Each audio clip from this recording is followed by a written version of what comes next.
Hello friends, आज की जानकारी है लीची के बारे में। क्योंकि जून का महीना आते ही पूरे बाज़ार में लाल लाल सुर्ख रंग के लीची आ जाते हैं, तो ये सारी जानकारी जो है जानने के लिए आप सबसे पहले मेरे चैनल को सब्सक्राइब कर लीजिए, ताकि आपको नए नए नोटिफिकेशंस मिलते रहें। और ये जानकारी आपको दी जा रही है मॉडर्न गार्डनिंग एंड फार्मिंग के सौजन्य से। तो आज की शुरुआत करते हैं सीधे मुजफ्फरपुर से। देखिए फ्रेंड्स, रोड के किनारे मुजफ्फरपुर जिला में जब आप जाएंगे तो दोनों तरफ आपको लीची के बगीचे दिखाई देंगे। छोटे बगीचे, पुराने बगीचे, पूरे भारत में नंबर 1 पर है ये लीची उत्पादन में। और जब मैं मुजफ्फरपुर से गुजर रही थी तो मुझसे रहा नहीं गया और मैंने सोचा कि आप तक इस लीची को पहुंचाते हैं। यदि आप इसका पौधा लगाना चाहते हैं तो फरवरी से लेकर अगस्त महीने तक इसको लगा सकते हैं। तो सबसे पहले बात करते हैं कि इसको पौधे को ख़रीदें कैसे और कहाँ से ख़रीदें। इसके लिए पौधा हमेशा रजिस्टर्ड आपको नर्सरी से लेना चाहिए, या आप किसी सरकारी संस्थान से ले सकते हैं, जहाँ से आपको अच्छी नस्ल का पौधा, अच्छी किस्म का पौधा मिल जाएगा। लीची की किस्म में आप बेदाना लीची, शाही और चाइनेंसिस 3 तरीके की लीची हैं जो काफ़ी अच्छा परफॉर्म करते हैं। और ऐसी लीची को आप अच्छी नर्सरी से लीजिए या किसी सरकारी संस्थान से भी खरीद सकते हैं। पौधा जो है 1 साल पुराना होना चाहिए और ये पौधा ग्राफ्टेड होना चाहिए। इससे पौधे में जल्दी फलन की प्रक्रिया शुरू हो जाती है। तो आप जल्दी से पौधा इस बार लगा लीजिए ताकि आप भी अच्छे लीची खाएँ। अब जानेंगे इसकी फूलों की केयर हम कैसे करें। लीची के फूल में हमें इस बात का ध्यान रखना पड़ेगा कि जब फ्लावरिंग हो रही हो, यानी कि जस्ट शुरुआत होती है, उसी समय हमें कोई भी इंसेक्टिसाइड, पेस्टिसाइड या हर्बल इंसेक्टिसाइड्स का यूज करना चाहिए। एक बार अगर फूल खिल जाए तब हमको अवॉइड करना चाहिए, यानी कि फ्लावरिंग के समय फूल में किसी भी प्रकार का इंसेक्टिसाइड या स्प्रे नहीं करना चाहिए। ये देखिए, लीची का पौधा जो नीचे से ऊपर तक पूरा भरा हुआ है, तो इसमें सबसे पहले डाइथेनम 45 3 ग्राम प्रति लीटर ऑफ पानी में हम घोलकर स्प्रे कर देंगे। आपको किसी भी फंजीसाइड को स्प्रे करने में कहीं कोई प्रॉब्लम नहीं है, आप इसका स्प्रे जब चाहें तब कर सकते हैं। लेकिन अभी आप देखिए कि जिस समय मधुमक्खी पराग इकट्ठा कर रही है, इस स्थिति में जब हमारा फूल हो तब हमें इससे बचना चाहिए, किसी भी प्रकार के स्प्रे से बचना है। यहाँ पे आप देख सकते हैं कि जो फूल हैं वो लगभग खिल चुके हैं। कुछ फूल तो पूरी तरीके से खिल चुके हैं और कुछ अभी खिलना प्रारंभ हुए हैं। तो ऐसे में हमें स्प्रे से बचना चाहिए, क्योंकि अगर आप स्प्रे करेंगे तो पराग धुल जाएगा और पॉलिनेशन प्रॉपर नहीं होगा। इसी समय में जिस पेड़ में पौधे में फल नहीं आते, यानी फूल नहीं आते, तो पत्तियाँ आ जाती हैं, और पत्तियाँ स्वस्थ हैं, इसका मतलब पौधा हमारा स्वस्थ है।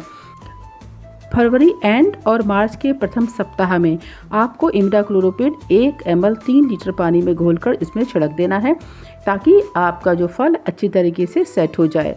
फ्लावरिंग होने के बाद, यानी फूल खिलने के बाद, मैं बार बार बोल रही हूँ, किसी भी प्रकार का हमको स्प्रे नहीं करना चाहिए। यहाँ पे आप देखिए कि छोटे छोटे जो हैं फल आना शुरू हो गए, यानी कि पॉलिनेशन हो चुका है। अब पौधे को आप देखिए ऊपर से लेकर नीचे तक पूरा इसमें मंजर, यानी कि फूल लगा हुआ है। लेकिन ये जो बगीचा है इसमें इन्होंने ढंग से जुताई नहीं किया है, फिर भी ये वीड फ्री है, यानी कि किसी भी प्रकार खरपतवार वगैरह नहीं रहना चाहिए। इसमें किसी भी प्रकार का दूसरा पौधा नहीं रहना चाहिए, नहीं तो आपका फूल जो है वो आएगा नहीं और बहुत सारा फूल डैमेज हो जाएगा।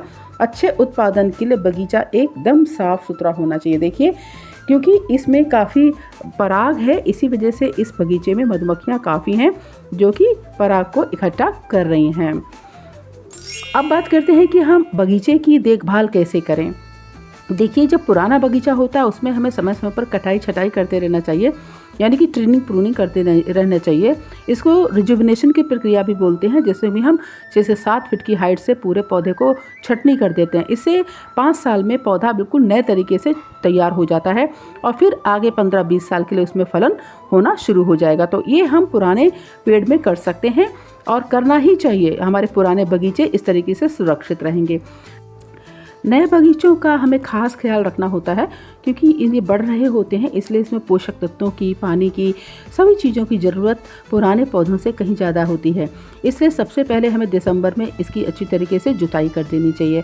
आप देख सकते हैं इस बगीचे में अब फर्टिलाइज़र एप्लीकेशन, यानी खाद देने के लिए गोल गोल तरीके का घेरा बना दिया गया है, और यही इसका परफेक्ट तरीका होता है खाद देने का। बिल्कुल जड़ के पास खाद नहीं दिया जाता है। लगभग तने से आप देख सकते हैं 2 से 2.5 मीटर की दूरी पर एक रिंग बनाकर हमें फर्टिलाइजर एप्लीकेशन करना चाहिए। बगीचे में जो पत्तियां नीचे झड़ के गिर जाती हैं उनको फेंकना नहीं चाहिए, उसको वहीं छोड़ देना चाहिए। और साथ ही साथ जो तना है उसको चूने के साथ अच्छी तरीके से पुताई करना है। चूने में हमें कॉपर ऑक्सीक्लोराइड मिला देना है ताकि उसमें कीड़े मकोड़े नहीं लगे और बीमारियां दूर रहें।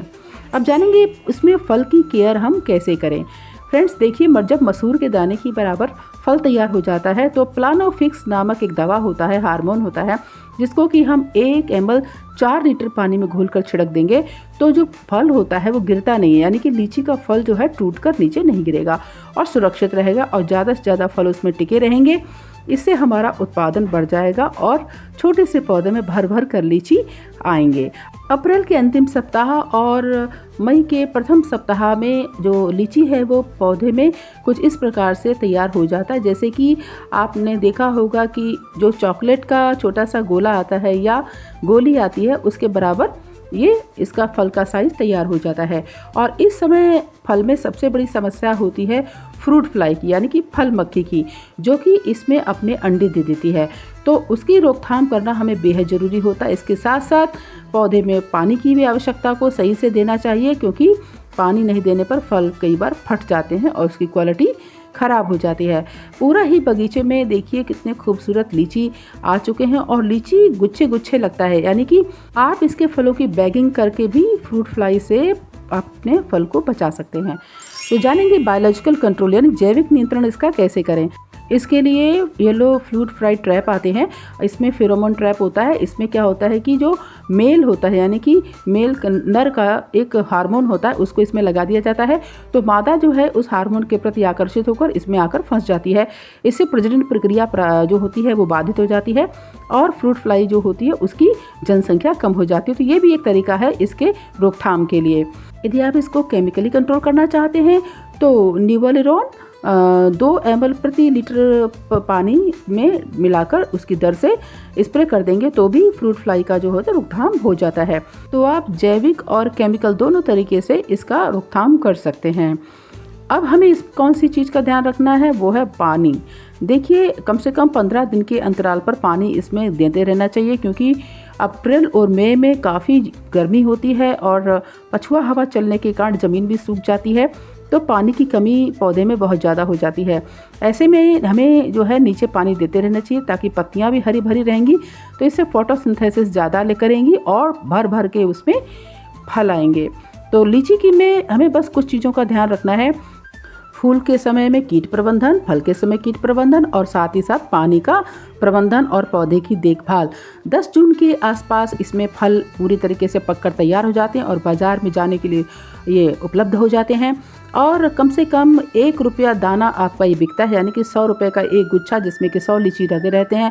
इस तरीके से अगर आप देखभाल करके फल उत्पादन करते हैं तो आपको काफ़ी प्रॉफिट होगा। और घर में लगाना चाहते हैं तो आप मैंने जो वैरायटी सजेस्ट की, जैसे कि लीची चाइनेंसिस हो गया, लीची बेदाना हो गया या लीची शाही हो गया, तो शाही लीची सबसे अच्छी वैरायटी मानी जाती है जिसको कि आप घर में आप लगा सकते हैं।